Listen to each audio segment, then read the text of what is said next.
Welcome to Living Manna Church and for tonight's premiere broadcast tonight on science, philosophy, and metaphysics with our guest speaker and presenter, the world-renowned Dr. Sudha Pandit.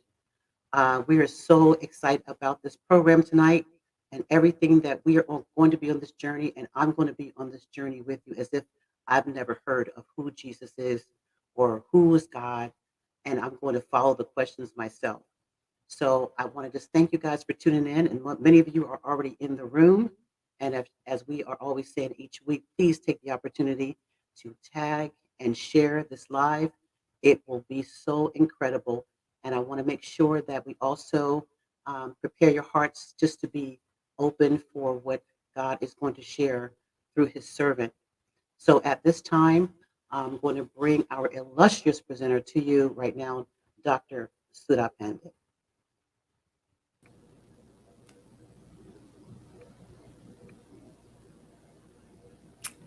Hello. It is just wonderful to be with you all this. Well, it depends on where you are. Good evening or good morning. But hello. I really hope that when the time we spend together will be truly helpful and beneficial. That's my whole aim. I'll be presenting stuff, and I hope that when you accept the stuff and the information, it'll be really beneficial. And if really is beneficial, you will know it by the end of this first session. Then I invite you to return, because this is going to be a series this week, next week, and the following week as well. So, without any other chats or talks or discussions, let's get on with the PowerPoint frame. Look at those words. Come search with me. Science, philosophy, metaphysics. And look at the topic for this evening, prime reality question. Can someone please explain those words? But first, who is going to do the explanation? Yep, let's get to know him first. The name Subodh Pandit, medical doctor, specialty in internal medicine. I was born and brought up in India, land of tremendous diversity. In academics, I taught medicine as an assistant professor in the United States. Presently, I'm retired. And apart from my keen interest in the medical profession, I had also a very keen interest in faith, God, reason, logic. That pushed me into a search that went on for years and years, both in India and in the United States. With that information, I made it into a seminar, and I've been presenting this now for nearly 20 years, been to 5 continents, speaking mainly on university campuses on invitation to student clubs. They like this kind of talk. Here are some of the universities I have spoken to, had spoken at. On those campuses: Harvard, MIT, Duke, York in Toronto, Canada, Macquarie in Australia, Queensland, Brisbane in Australia, Manchester, Birmingham, Coventry, Derby in UK, Dar es Salaam in Tanzania, Pretoria in South Africa, etc. So now, since you know a little bit about me, let's get on with the topic, the prime reality question. These words, the question itself, was described by James Sire. And here's the question: what is that thing or the entity or the process from which everything else comes? So you immediately see that there are two things here: the thing and everything else. The thing and everything else. Two things. The thing is the basic, fundamental, ultimate thing, prime. And we call it the it. It is the ultimate explanation of our universe. And so, by definition, it explains everything else. So, there is no explanation left to explain it. Therefore, it is unexplained. It causes everything else. So, there's no cause left to cause it. So, it is uncaused. It gives everything else existence, so there is no other point from where it can get its existence, so it is self existent. Now, this is logic, but it's not new. It's been there for about 2,300 years Aristotle, the father of modern day logic, did this logical analysis. In fact, if it is explained, caused, or created, it cannot be ultimate. That is the question asked, the ultimate question, the prime reality question. What is that thing? And that thing is unexplained, uncaused, self existent. The other words that we saw: science, philosophy, metaphysics. Science. The root meaning is just a piece of information. That's science. But the formal usage actually is a scientific method of inquiry. You go through certain steps, and we come to the last step. You analyze the data that you've got from your other steps. And when you analyze the data, you reach a conclusion. That conclusion is scientific information. Please remember, no matter who says anything, if it has not gone through the steps of reasoning and the steps of inquiry, it is not a scientific theory or information. It must go through the scientific method of inquiry, these particular steps. Philosophy, it's also a method of inquiry, but here we do thought experiments, intellectual reasoning, and logical argumentation. That is philosophy for our discussion. Metaphysics, meta means after or beyond. Physics, the physical, natural constituents of the universe: matter, energy, time, and space. So, what is metaphysics then? It is things like, astrology, belief systems, religion, God, fairies, angels. Those are all metaphysics. So we are trying to do metaphysics. Now we're going to use all three. So the prime reality question brings us to what is called the big question: does God exist? We're going to address that using philosophy, intellectual answers, scientific information. And with these two, philosophy and science, with them we will try to answer a metaphysical question regarding the existence of God. Some people say, no, no, you cannot do that, because they claim that science and reason sit on one side, and the other side is faith and religion and God. This side is, good and objective. This side is like a fairy tale, mythological. But that's a misconception. It's very common, but it's misconception that can be put together. They can be brought together if you do it right. And I hope you will be able to see it when we go through today and the next week and the following. Here's what we will do next now. We will start the discussion on the existence of God. Then at a certain point, we'll pull back and we will describe the principles that govern metaphysical topics. It's a little different from discussing, the football game or politics or the weather or your job.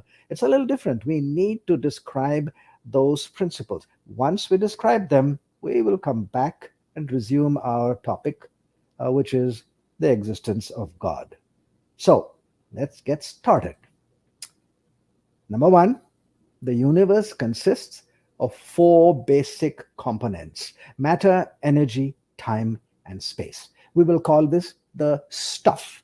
The universe is made up of stuff. This stuff, point number two, is affected by four natural forces. The forces work and affect the stuff. What are the forces?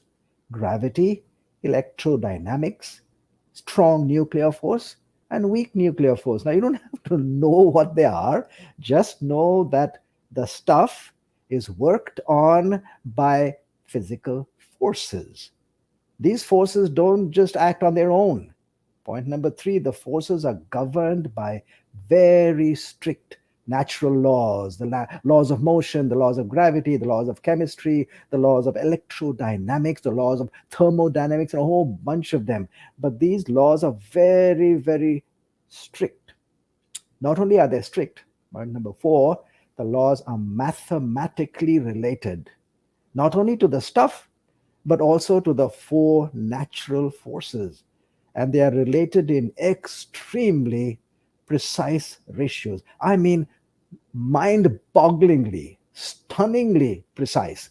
We will give a few examples if you want some at the Q&A time, but now let's accept that they are extremely precise. So the basics of our universe: the stuff, matter, energy, time, and space, the forces that act on that, the laws of science that govern those forces, and the fact that these laws of science are very precise in their mathematical ratios. So now let's go to our prime reality question with these words. So here's the question: what is the ultimate source of the stuff, the forces, the laws, and the mathematical ratios? Are you ready? There are only two possibilities. Here they are. Only two options. Number one, an intelligent agent who had access to the stuff, the forces, the laws, and the mathematics. That's option number one. Option number two, absolute nothingness. Wow. Are you stunned? I was stunned when I saw these two. That's all there is. No other option can be proposed. These two are fixed, rigid, and have stunned rational thinkers. I want you to be a rational thinker. There are only two possibilities. When you say, wow, really? So let's double check them. Have other proposals also been made? Yes. Some have proposed a theory that appears to be in between. It is not nothing, not a living agent, it's a non living agent, for example. Singularity, quantum tunneling. Look, you don't have to understand what these words mean, because the next question is, where did they and their energy come from? And when you answer that, we go back to square one. They came from either the hand of an agent or from absolute nothingness. So no matter what theory is proposed, it'll always boil down to just these two: an agent or absolute nothingness. Only two theories can be entertained. That's stunning. But is it possible that scientists have proposed absolute nothingness as a true origin? Look at these words, and I'm quoting now. So from nothing, our universe begins. So, other word, nothing. By the way, I have highlighted those words just so that we can see what they are saying.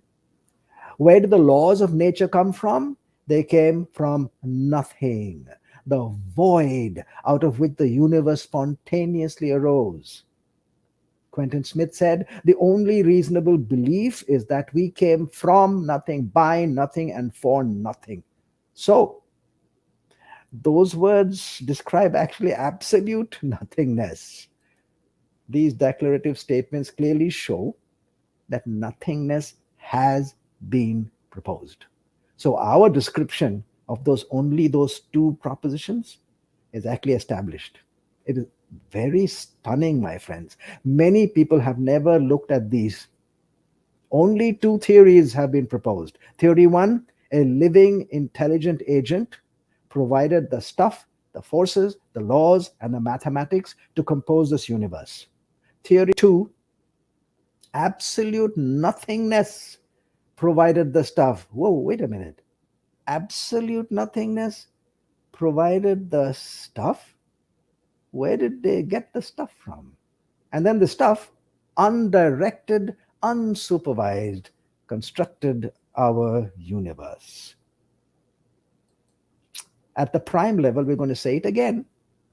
Now we're going to the point of origin. So the two theories, here's one, theory one: an agent was at the origin, supplying whatever was needed and directing the construction of the universe to completion, to the point where we have it today.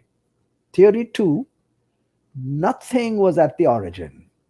The universe just happened to construct itself. But note, theory two has no description of any source or thing that might have built it. The prime reality question asked, what is that thing or the entity that gave rise to everything else?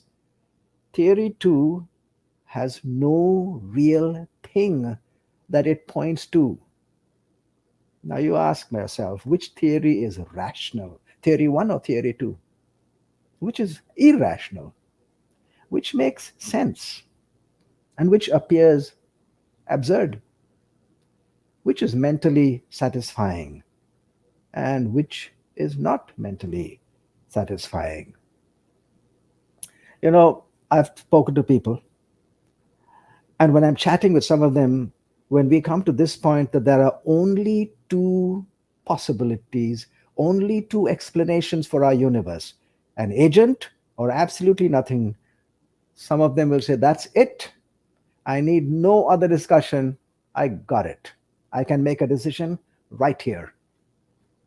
Just because we delineated the two theories. So it's very important to delineate it, my friends. Agent, nothing. Those are the only two possibilities. Here's a real example. These ideas are not floating out in the clouds. Lawrence Krauss, a theoretical physicist and a professor at MIT, has written a book, A Universe from Nothing. Nature, which is a very prestigious journal in the United Kingdom, describing this book, and I'm quoting the words now, in this nothingness, there are many wonderful things to see. Oops, a little slowly. In this nothingness, there are things, not just things, but wonderful things, and not just wonderful things, many wonderful things. Don't you see that contradiction? We've got to reconcile this contradiction. And Neil deGrasse Tyson, a very popular scientist, has kind of resolved this contradiction. Here's how he has resolved it. And I'm quoting his words. By the way, these words are in that book. I have read that book from cover to cover multiple times. These are Tyson's words. Nothing is not nothing. Nothing is something. Excuse me? Nothing is not nothing. Nothing is something. So consider two guys, friends. One of them says, hey, I want to give you something. Put out your hand. Okay, here, take it. Hey, you didn't give me anything. No, look carefully into your palm. Yeah, I'm looking carefully into my palm. There is nothing. That's the point. Nothing is something. Say thank you. Why are you so ungrateful? Got the point? So will Krauss and Tyson allow us to say that opposites are the same? Above is below, and below is the same as above. Kindness is the same as cruelty. Cruelty is the same as kindness.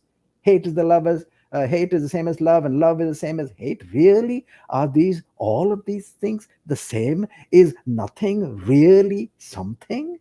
And nothing is not nothing? Remember what we said? No matter who says it, if it has not gone through the steps of scientific study, it is not a scientific statement. Watch that. Think critically and rationally. So we're going to pull back now and then go to study and look at some of the principles that must govern us. So think about this for just a few seconds. We'll take a break right now.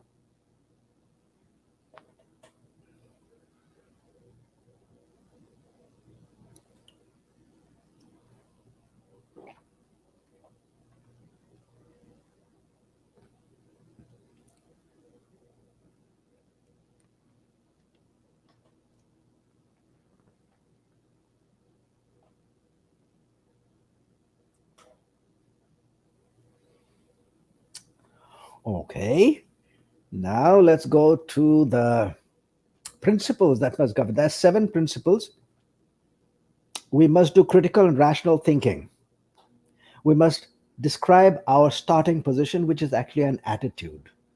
We will choose to be neutral inquirers, looking for the weight of evidence, and we will make a correct atmosphere so that we are neutral inquirers, and we'll take up Rushd's challenge. Rushd was a Muslim scholar way back in the 12th century. And we'll look at what he said way back then. It's still resonating here today. And with those words, then we'll go on to what is called a pan process. These words are kind of new to some of us. So let's go through them one by one. Critical thinking is when you do the thinking based on your own values, not because someone else agrees or disagrees with you. So, what's critical thinking? You doing the thinking. What is rational thinking? When you think and do the thinking, you provide an intellectual reason for your position and your opinion. Specifically, putting away your personal emotional preference. I'm not saying this because I like it. I'm saying this because one, two, three reasons. That's rational thinking. What about starting positions? There are three. They are attitudes: believing inquirer, disbelieving inquirer, and a neutral inquirer. What are they? The believing inquirer already has believed. So, how did he reach that position of belief? By blind acceptance. He didn't go through an inquiry. Similarly, the disbelieving inquirer, he has already reached his position of disbelief. How did he reach that?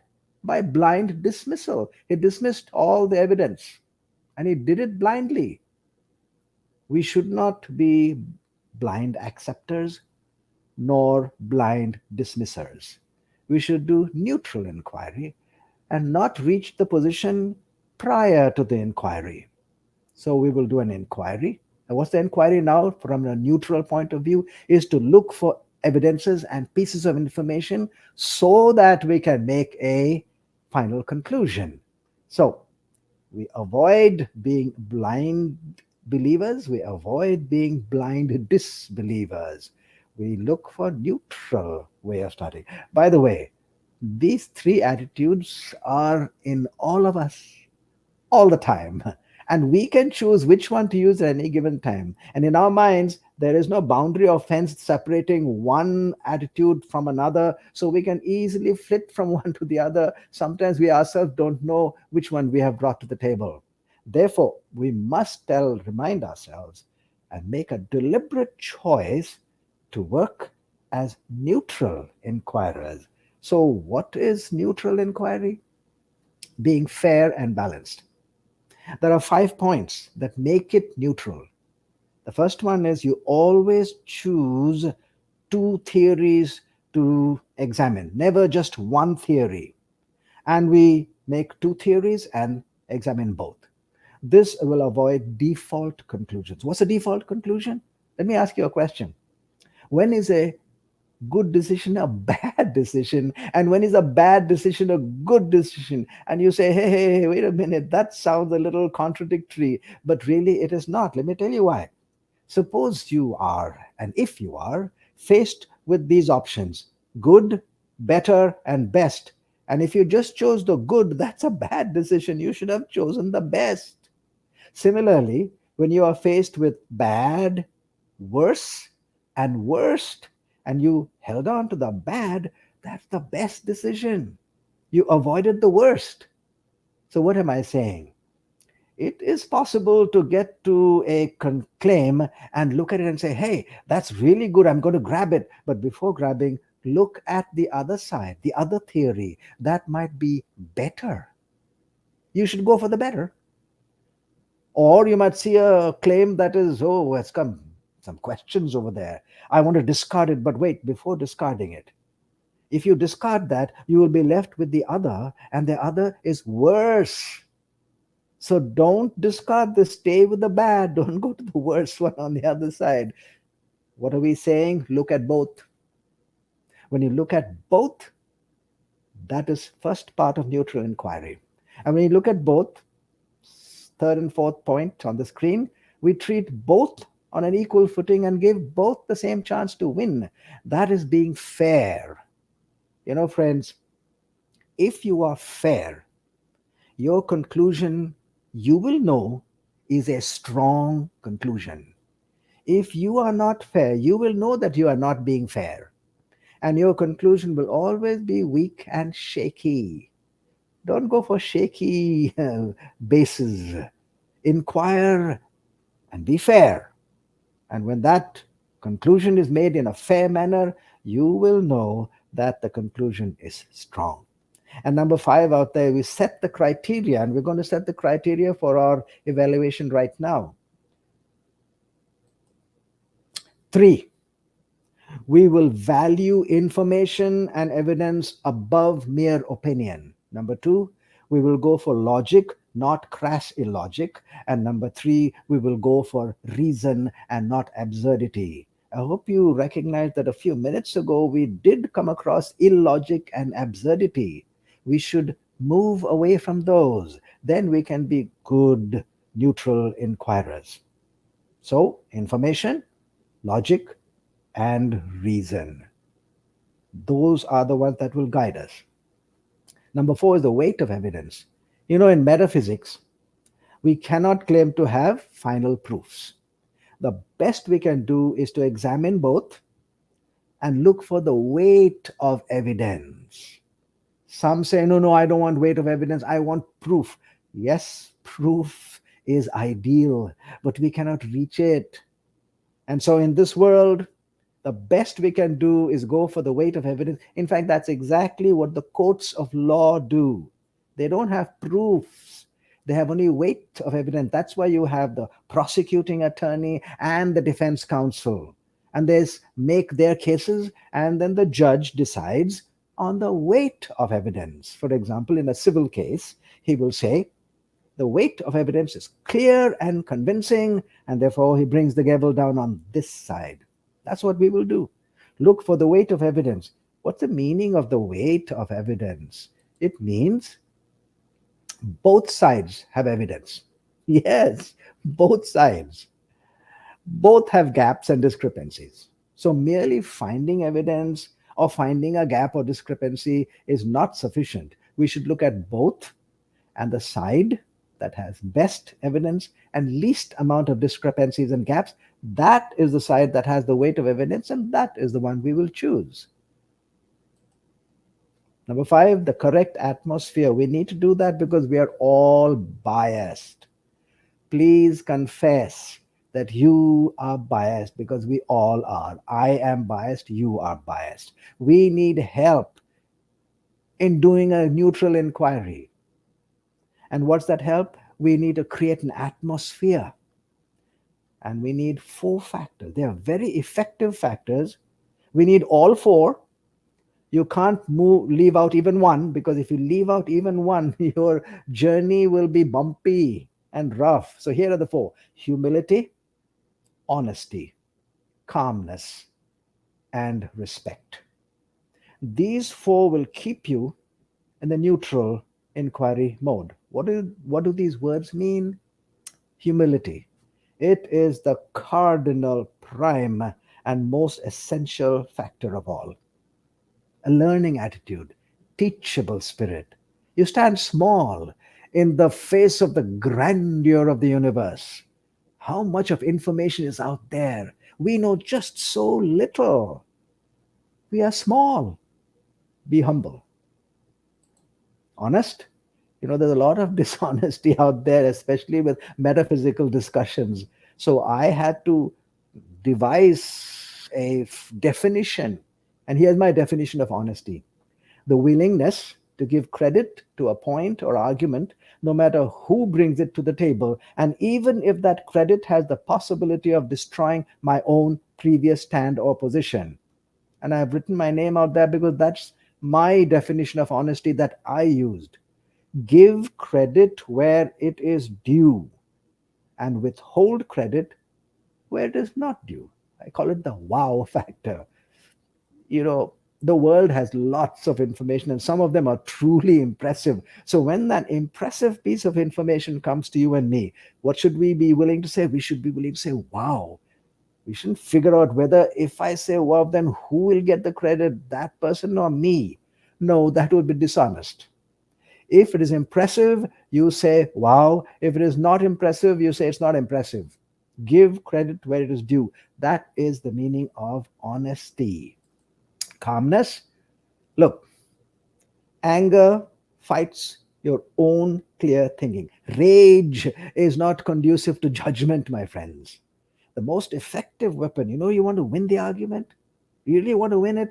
Then you must have a strong intellectual argument, not loud, haughty outbursts. Some people think that the louder they are, the stronger their argument. No, a good argument is an intellectually strong argument. And calmness, which is the natural outcome of humility and honesty, will give the best chance to develop that argument. Go for it, my friends. Stay calm. Even if you disagree, stay calm and bring a good argument. That way, we can have a real good discussion. Fourth is respect. It is not agreement, not admiration. It is the right we give others to make their own choices and beliefs without us looking down at them or calling them names. You find a lot of name calling out there. We will avoid that. We will be respectful. We will maintain their dignity at all times, even if we disagree. To respectfully disagree is a virtue. So, these four: humility, honesty, calmness, and respect. These factors, by the way, will work in any situation in life, not just in our discussion in this metaphysical topic. You may be involved at polar opposites in the most intense and severe controversy, but you will come out as friends if you keep to these four: humility, honesty, calmness, respect. You know what? Try it out. You know where to try it? At home. That's the best place. Or with your friends, school, wherever, college. By the way, if you have been really paying attention to the Saturday programs or to the Monday programs, this is another way of looking at the same thing. So when you have two or three different avenues saying the same thing, that's credible. That gives you credibility. And so these four: humility, honesty, calmness, respect, are really credible. I want you to think about this. So let's us take a short break.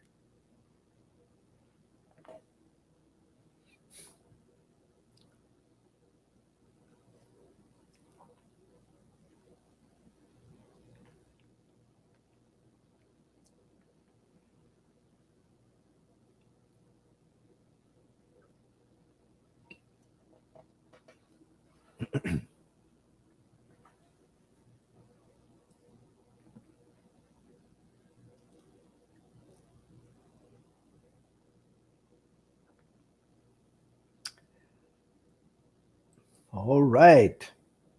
Number six was rushed. Remember that Muslim scholar? 12th century was a period of great religious discourse. I mean, high level debates, especially between the Muslims and the Western scholars. Abul Walid Muhammad bin Rushd, also known as Averroes, he stated this: you should always, in a philosophical discussion, cite the views of your opponent. Failure to do so is an implicit acknowledgement of the weakness of your own case. So, what should you do? You should go to the other side as well. Exactly what we are saying. Look at both the theories. A neutral inquiry will always examine both the theories in a fair and equal manner. What's a practical way to do it? The PAN process. So, what is the PAN process? It's a method of inquiry.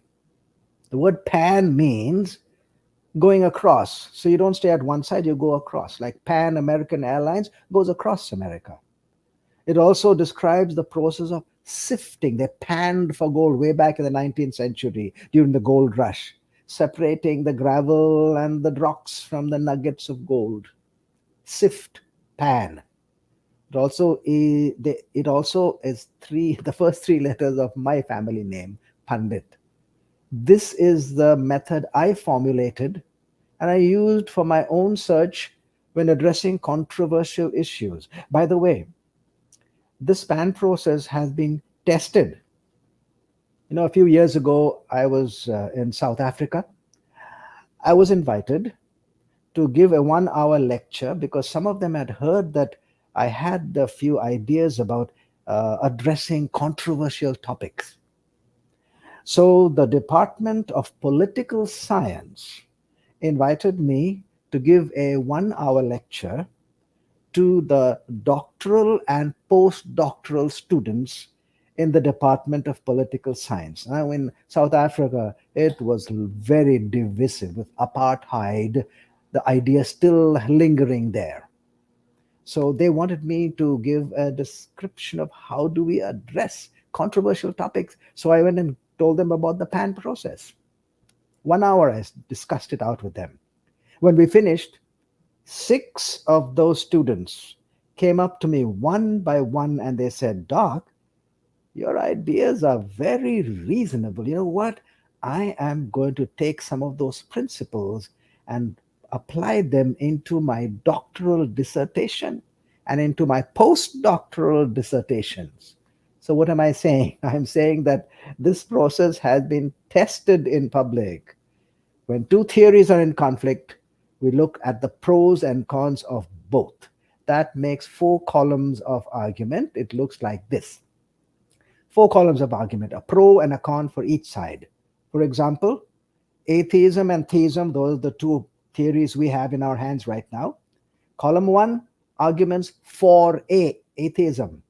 Column 2, arguments against the believing side, who say that God exists.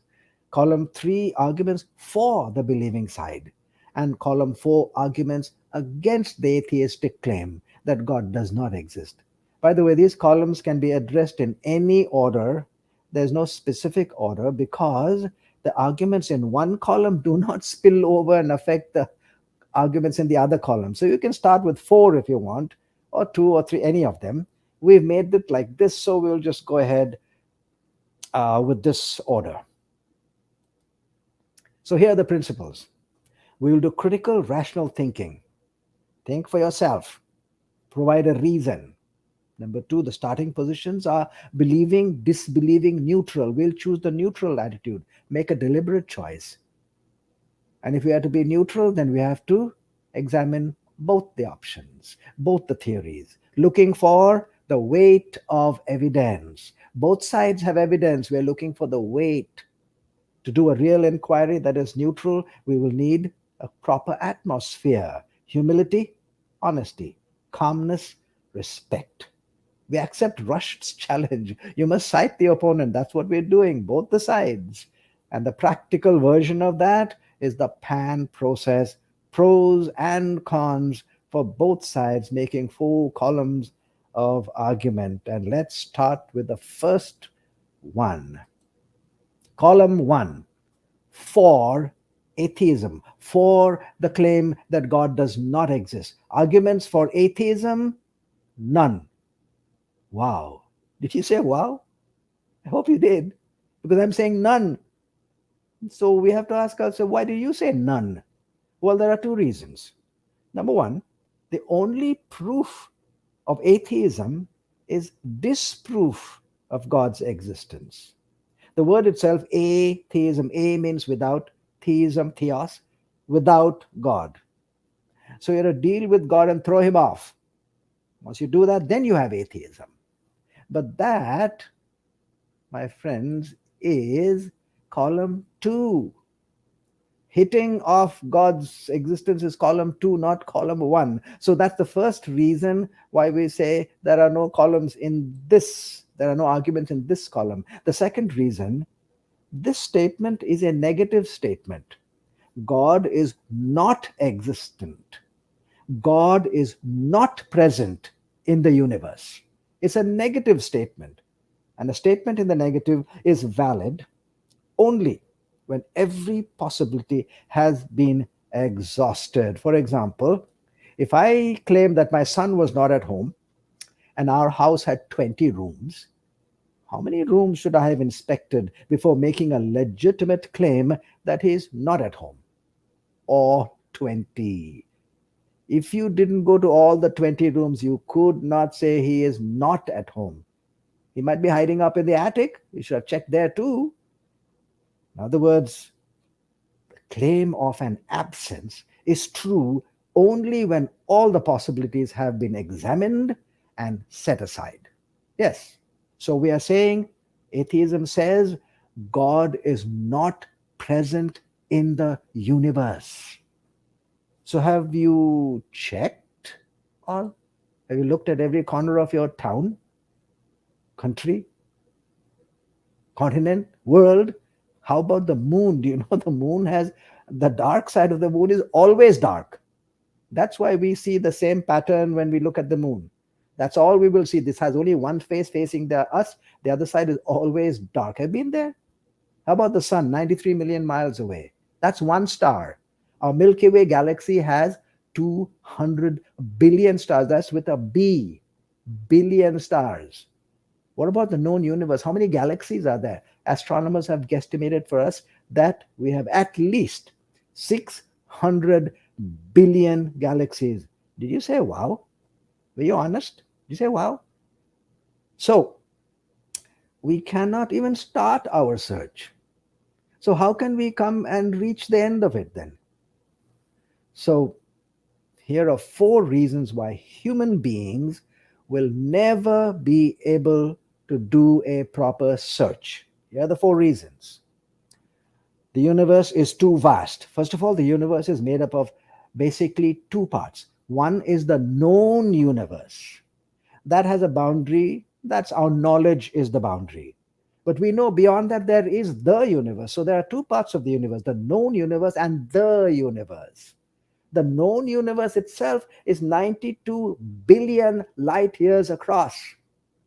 Did you say wow? I hope you did. To go from one end to the other at the speed of light, 186,000 miles per second. I'm not sure how much you can inspect while you're doing that at that speed, but if you do it at that speed, going from one end to the other, it'll take you 92 billion years. And then you've got to go there and then move a little bit to the side and come back, and then go a little bit to the side and come back, each of them 92 billion years, and come back. And when you have finished this level, then you go to the next level and go back and forth back, and then that's how you finish, do the whole thing. That's the known universe, 92 billion light years. By the way, they have done calculations about what the universe might be. They don't know the maximum, but they know the minimum. That universe minimum has to be, would it be twice our known size? Three times, five times, 10 times? You know what they've calculated? That universe is 250 times our known universe. Got the point? Point number two. If you go to point A, God could have gone to point B. So if you say he's not anywhere, you should know point A, B, C, D at the same time. In other words, you should inspect the whole universe at the same point of time. Then you can validly, really with valid, credibility, say that he's not there. Point number three. 95% of our universe is invisible to us. It's called dark matter, dark energy. Why do they call it dark? Because they cannot be detected by the most sophisticated scientific instrument that we possibly have today. It's dark, we can't detect it. We can detect only 5% of the known universe, zero of the rest of the universe. So the hundreds of billions of visible galaxies form less than 5% of what we can inspect. Point number four. Physics and mathematics together have predicted the existence of the fourth dimension of space. Look, we live in a 3D, three dimension, length, breadth, and depth, and one of time. What is the fourth dimension of space? We have absolutely no idea of that, my friend, because we live in a three-dimensional world existence. There, we have no idea. So, of our known universe, we know only 5%. Of that 5%, we haven't checked even 1%. Of the rest of the universe, we know zero, and zero of the fourth dimension of space. Are you with me? How rational, really, to claim that there is no God? You decide. Of course, Everyone has the right to believe that God does not exist. Yes, that is your right. But that belief will have no rational basis. It will always remain a private, personal choice of yours without a base. It cannot be counted as a credible theory. This column is empty. By the way, there's only one column, but this column is empty. Think, take your time, reflect calmly, carefully, critically, rationally. We have three columns still to go. We'll start them next week. So, column number one is done. Three quarters still to go. Let's get to the Q&A.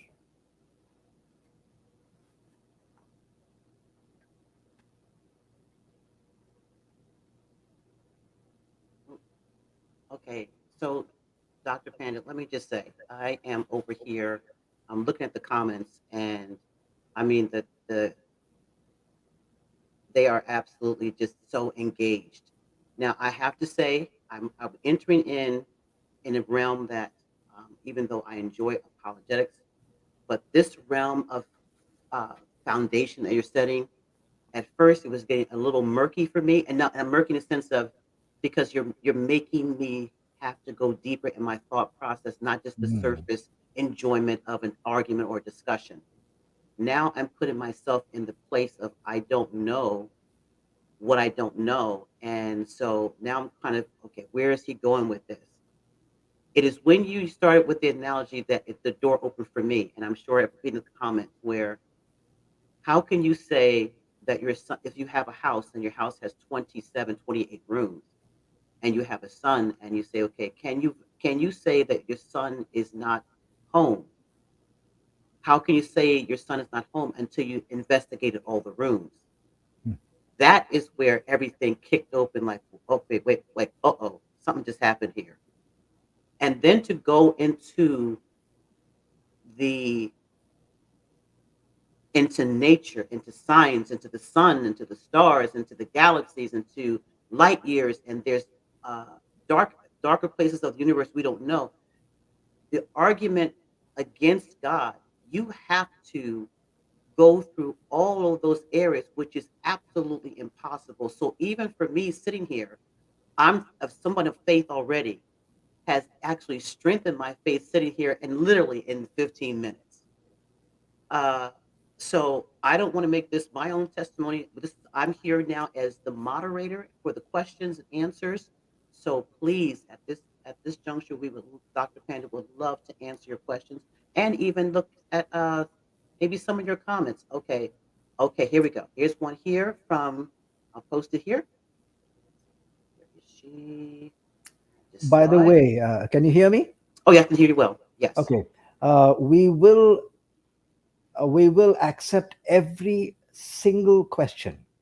We will never leave out even one question. So you can ask any question you want. All right. So Okay. here's one more comment on the questions. You know, which is the dumbest question? Oh no, And which, actually, it was so many oh, comments. no, Yep, no, we no. were good. Let me finish. Okay, okay, because everyone's You know excited. which is the dumbest question? No, which is the dumb question and which is dumbest question? Let me tell you which is the dumb question. The dumb question is the question you did not ask. And the dumbest question is the question that you did not ask because you were scared what others will feel of you, think of you if you asked it. That's the dumbest of all. So, a dumb question is what you did not ask. The moment you ask it, it ceases to be dumb. Any question ceases to be dumb the moment you ask. So, please ask. Awesome, awesome. Okay, I'm going to start uh, with the first questions that I saw. There she is. All right, for Michelle Watson Grant, the question is the mind metaphysical? Oh, that's a very good question. Um, I know you're thinking, so there's the brain and there's the mind. The brain is physical. There's all these neurons and all the proteins in doing their stuff. but what goes on is activities. The activities are metaphysical. So mental ideas, the mind that does its work, the brain that does its work in a mental way, the mental part is metaphysical. Yes, indeed. Good question. Awesome, awesome, awesome. Okay, one here. Deborah Haling, what argument do an atheist use to explain the existence of evil if they don't believe in God and the Bible? Remember, we are discussing only one column today, which is the argument for atheism. This one will come in the next column when we are trying to decide the arguments against the belief in God. And this question of the existence of evil is the strongest argument that is built up. So we will discuss this. And good question. If they don't believe in God and the Bible, how can they explain the existence of evil? A really good question. Yes. Well, let's just parse it out in with at least one sentence here.